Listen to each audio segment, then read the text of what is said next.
now our next presenter is Professor Heather MacDonald from Faculty of Nursing, University of New Brunswick, Canada. Good morning. My presentation this morning is called Parenting Children Requiring Complex Care at Home, Revisiting Normalization and Stigma. And this paper was actually developed by a colleague and I, but the colleague was unable to attend today. This paper has been published in the Journal of Nursing and Healthcare of Chronic Illness in late 2010. The aim of the study was to increase our understanding about the impact of stigma and normalization on parents of children who require complex care. In background to the concepts, normalization in particular, we first started noticing information about normalization and stigmatization in the disability literature of the 70s and the 80s. In particular, Bank and Mickelson and Nerge, Scandinavian researchers, and Wolfensberger, an American, were early promoters of these concepts. They used the term when referring to treatment of the mentally ill, and they were definitely advocates for the abandonment of segregation, and so were real promoters of normalization.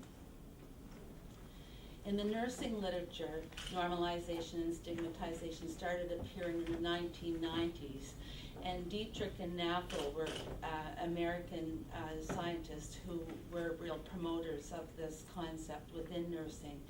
And it tended to appear in reference to the chronically ill.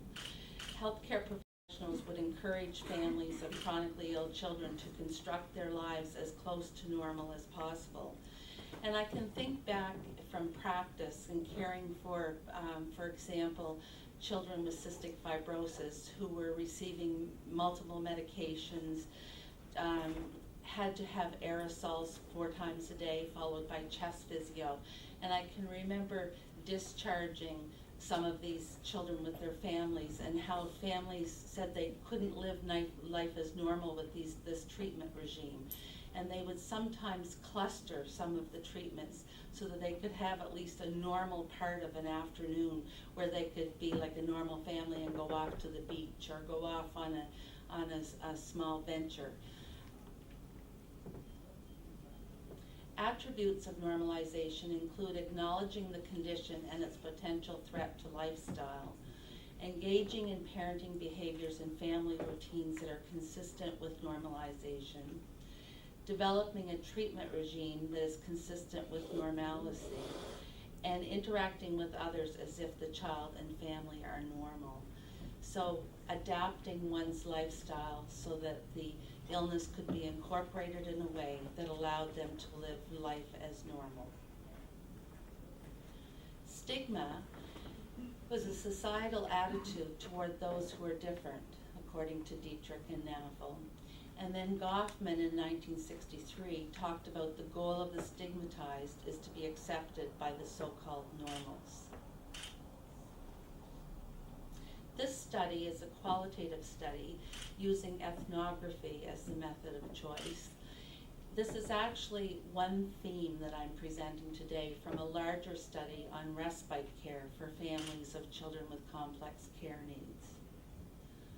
And in this study, I did in-depth interviews and participant observation with 47 participants that included 19 mothers, 4 fathers, 7 grandparents of children who required complex care, and 13 nurses and 4 social workers who were involved in managing these families. And the grandparents that I interviewed had actually assumed the role of parenting of the children. For whatever reason, the biological parents weren't able to provide that care. The results, issues of normalization and stigma emerged from the data. Unlike parents of children with various chronic illnesses, these parents were not able to use normalization as described in the literature. This father gives us an example when he talks about infancy and when his child was an infant. When I think back to Hannah's early years when she was a tiny baby, it was hard for anyone to really tell the difference. He continues on. Thinking back to when she was 2, it was much easier to pick her up, pop her into the car, put a normal buggy into the back of the car and go, but it's not the same now. So this father is talking about how during those early years that the child assumed the appearance of a normal child. The child was mobile and that parents could lift them easily into a regular car seat and into a regular car. There didn't have to be a lot of accommodation. Then this mother talks about later on, she says, you're ruled with feed times, toilet facilities, because there's nothing out there where you can change a child with the disabilities Jane's got in a public place. There's nothing. And I probably should backstep for a moment and tell you how I chose these families with children with complex care needs. I didn't recruit based on a particular disease. Instead, I recruited based on the needs that the child required. And this included families who were providing their children with enteral feedings, who had tracheostomies and needed tracheostomy care, who needed basic hygiene care and toileting needs. Children who seizured frequently and often needed suctioning related to that. So there was a lot of care involved on a regular basis and on a continuous basis for these children. This mother talks about, you've sort of grown up with this child with a disability. I mean, I've never known any different. That's sort of how she was born. But I do feel different from my friends who've got 2 normal children. I feel different from them. We know it does stop us from doing various things. So this mother, and as did many of the parents, talks about how because they had this child with special care needs, that they weren't able to conduct themselves as they would without. This mother actually went on to explain that her husband had been offered a promotion, but that promotion meant that they would have to move to another city. And they really backed away from that because they felt known in their current neighborhood and accepted by their neighbors. And they didn't want to have to begin all over again in a new place. So they felt quite isolated because of this. As she got older, she attracted more attention, and particularly going out and pushing her around used to attract stares and odd comments. Some people can be very, very rude, and so the tension builds up, and I can't do this. So this father talks about how people feel quite free to make rude comments about their children and how difficult this is. Another mother talks about when her child was a baby and he had a fit on the bus. And this lady said to me, that's the sign of the devil. You know, you get a lot of prejudice and a lot of stigma. And parents talked about meeting with prejudice and stigma on a regular basis. The findings of this particular study suggest that parents of children requiring complex care describe normalization in a different way. They describe normalization as keeping up appearances and as escaping. Normalization to them was about counteracting stigma.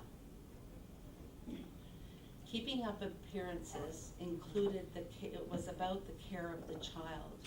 They wanted their children well groomed in modern clothes that matched and hair nicely coiffed with hair ornaments in place. They wanted their children dressed like normal children. And this had great implications for when these children had to be admitted to a hospital. That they wanted staff to continue to dress their children well. Escaping was where parents wanted to get away from the burdens of caregiving. They needed to step out of their routines. They needed to relax, to sleep, and to spend time with their other children if they had other children. These parents talked about the need to escape. They needed to escape their home.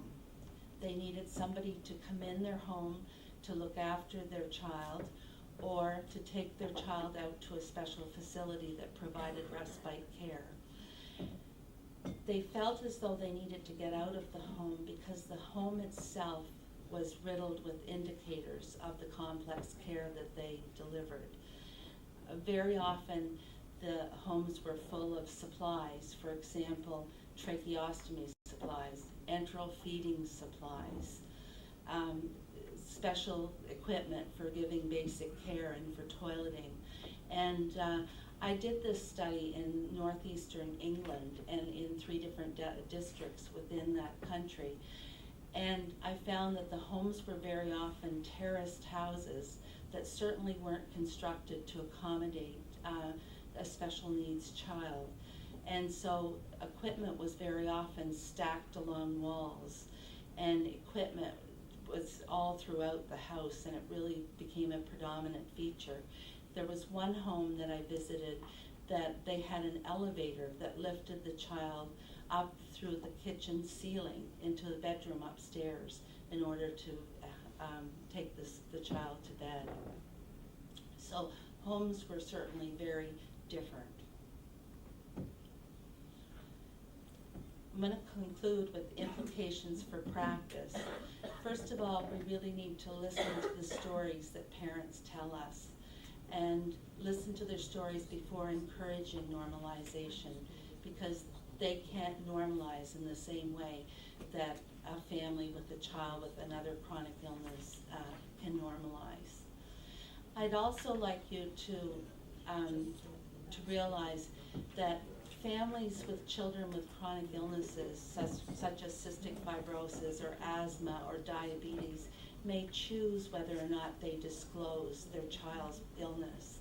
For families of children with complex care needs, their high and complex needs are visible at a glance, and so they don't have that choice whether or not to disclose. We need to advocate for respite care, especially out-of-home respite care. And if caring for the child, we need to remember to keep that child well-groomed and nicely dressed, because this is so important to the parents. And finally, I would end by saying that normalization does not equate to coping. So even though these parents may not be able to use normalization as we've defined it, it doesn't mean that they're not coping with their child and their child's care. And that's the end.